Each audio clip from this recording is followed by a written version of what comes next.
Hello dear students, मैं मोहम्मद अहमद और आप लोग देख रहे हैं शैडो ऑफ केमिस्ट्री।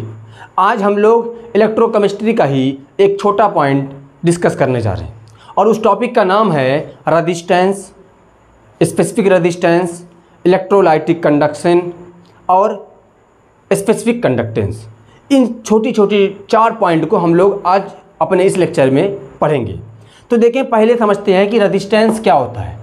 रेजिस्टेंस को हम लोग एक और वर्ड में समझ सकते हैं कि एक ब्रेकर है। जैसे हम लोग जब गाड़ी चलाते हैं तो जहाँ पर ब्रेकर आ जाता है वहाँ पर हम लोग गाड़ी को स्लो कर लेते हैं।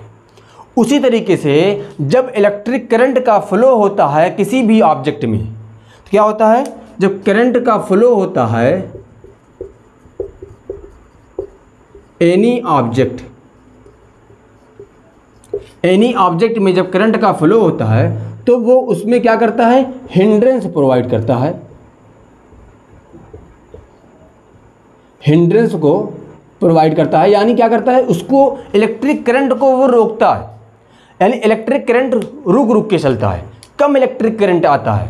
तो हम लोग कहते हैं कि इसमें जो इस वायर है या जो इलेक्ट्रोड है, हम लोग कहते हैं कि इस ऑब्जेक्ट में रेजिस्टेंस ज़्यादा है। इसीलिए यानी रेजिस्टेंस की जो डेफिनेशन होगी वो क्या होगी कि any object which provide the hindrance of electric current is known as resistance.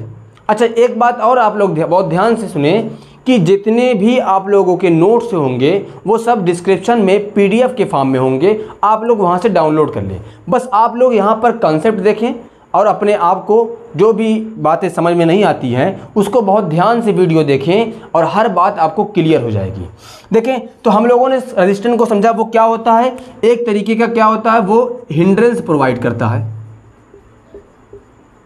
Hindrance provide करता है यानी ब्रेकर है ना। अब इसके बाद में कुछ बातें जान लेते हैं। जैसे जो ये रेजिस्टेंट होता है इसको हम लोग कैपिटल R से रिप्रेजेंट करते हैं, कैपिटल R से। और इसको हम लोग जो इसकी यूनिट होती है वो ओम होती है। क्या होती है, ओम।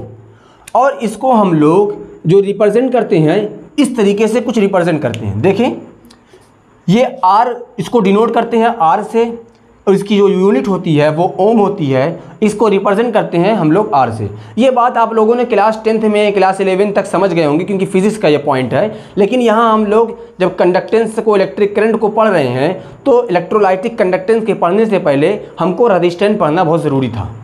अब यहाँ पे एक दूसरी पॉइंट आती है, what is the electrolytic conductance.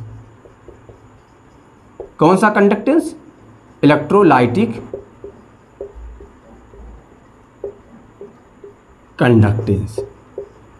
देखें, जो इलेक्ट्रोलाइटिक कंडक्टेंस होता है वो जस्ट अपोजिट होता है। किसके अपोजिट होता है, रेजिस्टेंट का।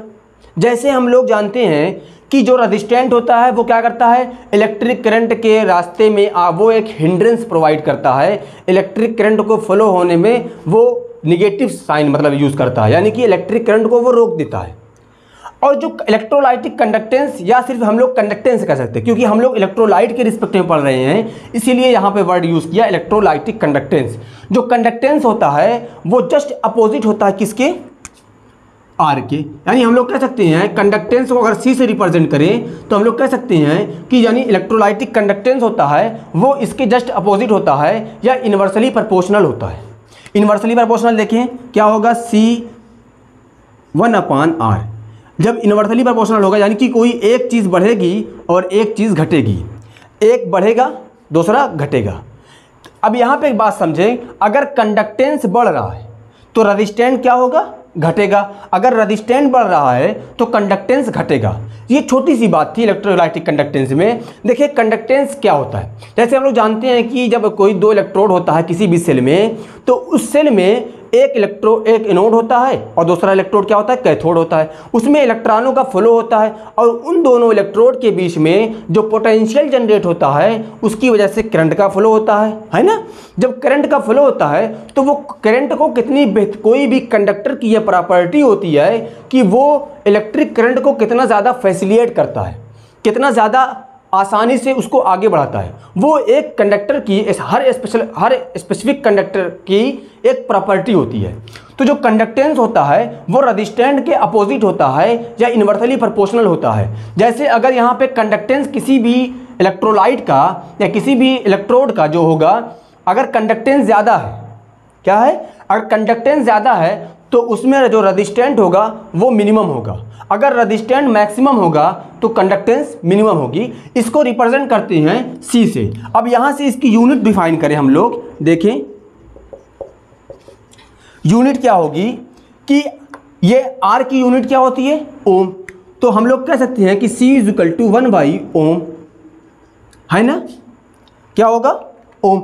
अब ओम की ये यूनिट है, इसको ऊपर लेके जाएं तो क्या लिख सकते हैं हम लोग, ओम इनवर्स लिख सकते हैं, है ना। इसी को एक और वर्ड में हम लोग कहते हैं मोह। ये भी कंडक्टेंस की यूनिट होती है और इसको रिप्रेजेंट करते हैं कुछ इस फॉर्म में, ठीक है ना। यहाँ -1 लगा दें तो क्या होगा कि जो कंडक्टेंस होता है वो रजिस्टेंट का इन्वर्सली प्रोपोर्शनल होता है, तो उसकी यूनिट भी चेंज हो जाएगी। तो उसकी यूनिट होगी ओम इनवर्स या मोह, या इसको इस फॉर्म में रिप्रेजेंट करेंगे। हम लोग इतनी बात समझ गए कि इलेक्ट्रोलाइटिक कंडक्टेंस क्या होता है और रजिस्टेंट क्या होता है। अब हम लोग समझ लेते हैं कि स्पेसिफिक रजिस्टेंट क्या होता है। एक नया वर्ड है स्पेसिफिक रजिस्टेंट, बहुत आसानी से समझ में आएगा, बस बहुत ध्यान से देखना। जितने भी वर्ड है उसमें बोले जाएं, बहुत ध्यान से सुनना, और जो भी वर्ड मैं ब्लैक बोर्ड पे लिखूं उसको अपनी नोट्स पे लिखते रहना, ठीक है ना। स्पेसिफिक रजिस्टेंट का एक और नाम होता है रजिस्टिविटी। क्या नाम होता है, रजिस्टिविटी। अब हम लोग की जो डिफिनेशन है, हम लोगों को उसकी डिफिनेशन किसकी देनी है, स्पेसिफिक रजिस्टेंट या रजिस्टिविटी की। इसका 2 नाम है, ठीक है ना। स्पेसिफिक रजिस्टेंट को हम लोगों को समझने से पहले हम लोग रजिस्टेंट को ही समझ लेते हैं। अभी पीछे समझा है, फिर से समझते हैं, देखिए क्या है।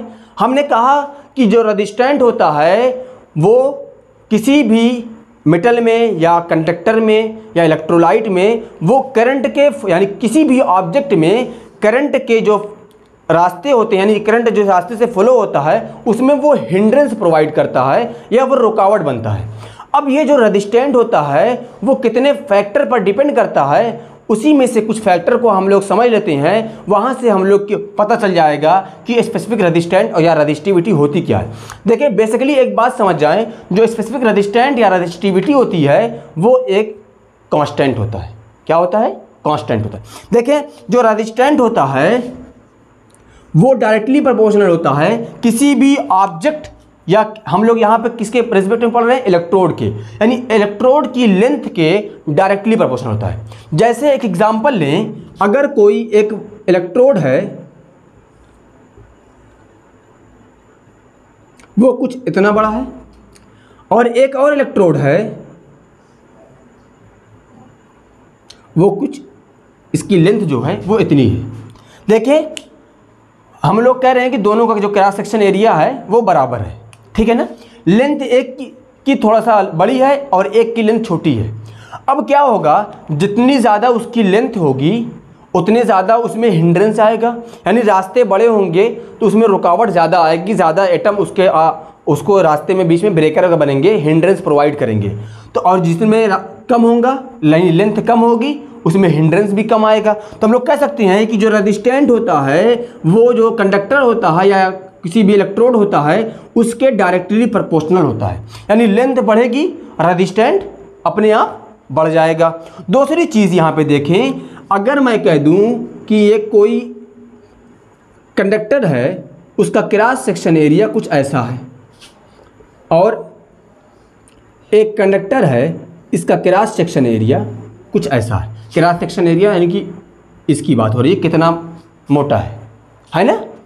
अब देखिए, अब यहाँ पे क्या होगा, अगर कोई भी वायर, कोई भी इलेक्ट्रोलाइट, उसका जो क्रॉस सेक्शन एरिया होता है वो अगर ज़्यादा होगा, क्रॉस सेक्शन एरिया यानी कि ज़्यादा मोटा होगा, जो वायर होगा, जो इलेक्ट्रोड होगा, जो मेटल होगा, जो कोई भी ऑब्जेक्ट होगा, तो उसमें क्या होगा, उसमें वो जो करंट होगा वो थोड़ा आसानी से फैसिलिटेट हो जाएगा, थोड़ा आसानी से आगे बढ़ जाएगा, है ना। जो पतले होंगे उसमें पार्टिकल बहुत पास पास होंगे, एटम के जो मॉलिक्यूल होंगे, जो एटम होंगे वो बहुत पास पास होंगे, तो उसमें क्या है, जो करंट होगा वो फैसिलिटेट करने में, यानी जो जाने में थोड़ा सा रुकावट बीच में आएगा, थोड़ा सा हिंड्रेंस कुछ इसके रिस्पेक्ट में ज़्यादा इसमें आएगी। तो हम लोग कह सकते हैं जब क्रॉस सेक्शन एरिया किसी भी ऑब्जेक्ट का, किसी भी इलेक्ट्रोड का, किसी भी वायर का जब ज़्यादा होता है तो रेजिस्टेंस उस वायर में, उस ऑब्जेक्ट में कम होता है ना। तो हम लोग यहाँ से एक और वर्ड लिख सकते हैं, R inversely proportional to A for cross section area के लिए हम लोग वर्ड यूज़ कर रहे हैं ए, एल लेंथ के लिए। यहाँ से ये बात समझ आई। अब हम लोग देखें, अब इसको एक और फॉर्म में कर सकते हैं कि R directly proportional to L और 1 ये इस तरीके से हम लोग कर सकते हैं ना कि R directly proportional to L और inversely proportional to A. Just इसी को मैंने समेशन कर दिया, इसका ऐड। अब देखें यहाँ पे इस हम लोग को प्रोपोर्शनलिटी घटाने के लिए एक कांस्टेंट लगाना पड़ता है, और देखें कांस्टेंट क्या आएगा, जो कांस्टेंट आएगा ना उसी को हम लोग स्पेसिफिक रेजिस्टेंट बोलते हैं। क्या बोलते हैं? स्पेसिफिक रेजिस्टेंट या रेजिस्टिविटी। अब देखिए यहाँ पे मैंने पी जैसा कुछ वर्ड ही बनाया है, ये पी नहीं है, इसको हम लोग रो बोलते हैं। क्या बोलते हैं? रो। ये पी मत पढ़िएगा, इसका जो प्रोनाउंसिएशन होता है वो रो होता है। तो R is equal to rho L by A. अब देखें एक फार्मूला हमको R का और मिल गया। अब इसी फार्मूले से हम लोग क्या डिफाइन करेंगे? स्पेसिफिक रेजिस्टेंट या रेजिस्टिविटी। इसी कांस्टेंट को हम लोग स्पेसिफिक रेजिस्टेंट बोलते हैं। क्या बोलते हैं? Specific resistant. इसी का एक और नाम है, क्या है? रेजिस्टिविटी। दो नेम है, स्पेसिफिक रेजिस्टेंट या रेजिस्टिविटी। बात क्लियर हो गई ना? अब देखो इसको हम लोग डिफाइन करते हैं। कैसे डिफाइन करेंगे कि ये है क्या? इसको डिफाइन करने के लिए देखें यहाँ पे हम लोग आते हैं। अगर मैं कह दूं कि जो एल है यानी जो लेंथ है वो 1 सेंटीमीटर है। कितनी है? 1 सेंटीमीटर। और जो उसका क्रॉस सेक्शन एरिया है यानी जो ये इसकी चौड़ाई है वो कितनी है? ए इज इक्वल टू मैं कह दूं कि 1 सेंटीमीटर स्क्वायर है। देखिए हम लोग जब किसी भी क्रॉस सेक्शन एरिया को जब एरिया डिटरमाइन करते हैं तो उसका स्क्वायर कर देते हैं, ठीक है ना, लेंथ का स्क्वायर होता है। तो यहाँ से हम लोग देखें कि अब इसकी वैल्यू रख दें। ये हम लोग एज्यूम कर रहे हैं कि L is equal to 1 centimetre और A is equal to 1 centimetre square. तो फार्मूला क्या बनेगा? आर इज इक्वल टू 1/1 आएगा, है ना। अब देखें क्या होएगा, ये कैंसिल हो जाएगा। तो हम लोग कह सकते हैं कि R is equal to rho, है ना। यहां से हम लोग समझ गए कि जो R होता है वो रो के दोनों आपस में इक्वल होते हैं, लेकिन कंडीशन है। कंडीशन क्या है? इफ द कंडक्टिंग वायर या और इलेक्ट्रोड और any object have the length is 1 centimeter and the cross section area is 1 centimeter square, then resistance is equal to specific resistance। बात समझ में आ गई होगी। अब इसी को हम लोग और डिफाइन करते हैं कि इसको, और इसकी यूनिट डिफाइन करते हैं और सब वर्ड इसको डिफाइन करते हैं। देखें अब इस फार्मूले को हम लोग यूज़ करें रो के फॉर्म में, तहाँ से हम लोग इसकी यूनिट बना सकें। देखें क्या होगा, फार्मूला क्या है? R is equal to rho L by A, यही है ना। अब हम लोग देखें R A upon L is equal to rho, है ना। हो गया, ये फार्मूला आ गया हम लोगों का कि रो का स्पेसिफिक रेजिस्टेंट निकालने का फार्मूला आ गया। अब यहाँ से हम लोग इसकी यूनिट डिटरमाइन करें। देखें यूनिट क्या होगी? R की क्या होती है? ओम होती है ना। A की क्या होती है? Centimetre square. देखें यहाँ पे हम लोगों ने लिखा है एरिया, है ना, एरिया ऑफ क्रॉस सेक्शन, और इसकी होती है सेंटीमीटर। इसको हम लोग 1 सेंटीमीटर से 1 सेंटीमीटर कट गया तो बचा क्या? ओम सेंटीमीटर। किसकी यूनिट आई? रो की। ये क्या है? यूनिट। देखें क्या किया हम लोगों ने, उसकी जो रेजिस्टेंट होता है किस पे डिपेंड करता है उसका हम लोगों ने बनाया, और उसके बाद उसका समेशन करके एक कांस्टेंट लगा के हमने फार्मूला बना दिया। यहाँ से हम लोगों ने रो को डिफाइन कर दिया, या रेजिस्टिविटी को या स्पेसिफिक रेजिस्टेंट को हम लोगों ने डिफाइन कर दिया। अब यहाँ से हम लोगों ने उसकी यूनिट निकाल ली, है ना। अब हम लोग देखते हैं एक और स्पेशल टॉपिक, और उस टॉपिक का नाम है स्पेसिफिक कंडक्टेंस या कंडक्टिविटी। अभी हम लोगों ने पढ़ा है रेजिस्टेंट, कंडक्टेंस, स्पेसिफिक रेजिस्टेंट और अब पढ़ रहे हैं स्पेसिफिक कंडक्टेंस। इसी को हम लोग कंडक्टिविटी भी बोलते हैं। देखिए जैसे हम लोगों ने पढ़ा था कंडक्टेंस क्या होता है, वो इन्वर्सली प्रोपोर्शनल होता है रेजिस्टेंट के। उसी तरीके से जो स्पेसिफिक कंडक्टेंस होता है उसको हम लोग कप्पा से रिवर्स, इसको के नहीं पढ़ेंगे, इसको बोलेंगे कप्पा, कटप्पा नहीं, कप्पा। तो ये किसके होगा, ये इन्वर्सली प्रोपोर्शनल होगा स्पेसिफिक कंडक्टेंस के, अरे स्पेसिफिक रेजिस्टेंट के। तो जो कप्पा होगा वो स्पेसिफिक रेजिस्टेंट के रेसिप्रोकल होगा, या हम लोग इस तरीके से लिख सकते हैं कि कप्पा इज इक्वल टू 1/ρ, है ना। तो जो स्पेसिफिक कंडक्टेंस होता है वो स्पेसिफिक रेजिस्टेंट का रेसिप्रोकल होता है। वहाँ से हम लोगों ने इसको समझ लिया। अब यहाँ से हम लोग इसके फार्मूले को या इसकी और भी जो डिफिनेशन है उसको डिफाइन करने की कोशिश करते हैं। देखिए रो का हम लोगों ने अभी एक फार्मूला पढ़ा होगा कि रो इज इक्वल टू RA/L, यही पढ़ा था हम लोगों ने, देखिए अपने नोट्स में। अब इसी फार्मूले को हम लोग यहाँ पे रख लेते हैं। तो kappa is equal to 1/R, इसकी वैल्यू रखें रो की RA/L, यही है ना। देखें kappa is equal to 1/RAL।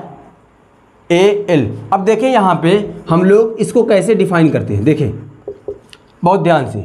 हम लोगों ने यहाँ पे देखें इज इक्वल टू क्या पढ़ा था, C is equal to 1/R, ये पढ़ा था। देखें पीछे देखें कंडक्टेंस में यहाँ पे क्या है 1/R, तो 1/R को हम लोग ऐसे लिख दें 1/R, ये L ऊपर चला जाएगा तो हो जाएगा L/A होगा। अब इधर देखें kappa is equal to CL/A, ये C कहाँ से आया 1/R, है ना। यहाँ से कप्पा की एक और डिफिनेशन यानी कि इस कंडक्टिविटी की एक और डिफिनेशन फार्मूला आ गया कि kappa is equal to CL/A, है ना। अब यहाँ से हम लोग इसकी यूनिट डिफाइन करते हैं, इसकी डिफिनेशन को डिफाइन करते हैं। अगर हम लोग कह दें कि L इज इक्वल टू कितना है 1 सेंटीमीटर और A इज इक्वल टू है क्या होगा 1 सेंटीमीटर या 1 सेंटीमीटर स्क्वायर होगा, क्योंकि ये एरिया ऑफ क्रॉस सेक्शन है, एरिया है। तो हम लोग जानते हैं कि हम लोग जब फार्मूले में रखेंगे तो kappa is equal to C आएगा, 1 रखें आएगा ना। देखें इसकी जो यूनिट आई है kappa is equal to C। अब हम लोग कह सकते हैं कि जब किसी भी कंडक्टेंस का या किसी भी ऑब्जेक्ट का या किसी भी कंडक्टर का वायर का जो भी कोई any object have the length is 1 centimetre and area of cross section 1 centimetre square, then the specific conductance is equal to conductance कह सकते हैं, है ना। अब इधर देखें, अब इसकी यूनिट डिफाइन करते हैं। यूनिट देखें, कंडक्टेंस की यूनिट क्या होती है हम लोगों ने पढ़ा होगा, ओम इनवर्स होती है। और यहाँ पे क्या होगा, यहाँ पे देखें अगर हम लोग सेंटीमीटर रखें और यहाँ पे सेंटीमीटर स्क्वायर, है ना, तो क्या आएगा यहाँ पे आ जाएगा सेंटीमीटर इनवर्स। ये ऊपर एक बचेगा तो ये उसको जस्ट ऊपर आ जाएगा। तो इसकी जो यूनिट आई वो आ गई ओम इनवर्स सेंटीमीटर इनवर्स। एक और यूनिट हम लोग डिफाइन कर सकते हैं। देखें इधर कंडक्टेंस की हमने यूनिट पढ़ा है ओम इनवर्स OR मोह, यही पढ़ा है ना। इसकी जो एक SI यूनिट में जो इसकी यूनिट होती है, SI सिस्टम में जो यूनिट होती है वो होती है साइमन। क्या होती है साइमन, बहुत ज़बरदस्त पॉइंट है, इस यूनिट को ज़रूर लिखिएगा। इसकी यूनिट क्या होती है साइमन होती है। तो इसी तरीके से यहाँ भी एक यूनिट आ जाएगी, क्या आएगी देखें, ओम इनवर्स की क्या यूनिट आई थी कंडक्टेंस की, साइमन, सेंटीमीटर की सेंटीमीटर इनवर्स। तो यहाँ से हम लोग कप्पा की एक और यूनिट देख लिए साइमन C इनवर्स, और इसकी कंडक्टेंस की यूनिट थी ओम इनवर्स या साइमन। तो हम लोगों ने आज का जो टॉपिक था उसमें इलेक्ट्रोलाइटिक कंडक्टेंस, रेजिस्टेंस और स्पेसिफिक कंडक्टेंस और रेजिस्टिविटी या हम लोग उसी को एक और नाम है स्पेसिफिक कंडक्टेंस का कंडक्टिविटी। इतनी बातें हम लोगों ने डिफ़ाइन कर ली है ना। अब हम लोगों का जो अगला लेक्चर होगा वो इसके जो नेक्स्ट बात का टॉपिक होगा उसको हम लोग डिफ़ाइन करेंगे। तो आई होप आप लोगों को एक एक वर्ड्स क्लियर हो गया होगा। और लास्ट में बता दूं कि जो आप लोगों का नोट्स होगा वो PDF में आप लोग वहाँ से ले लीजिएगा। और जाते जाते चैनल को सब्सक्राइब ज़रूर करिएगा। Thank you. घंटा दबाना।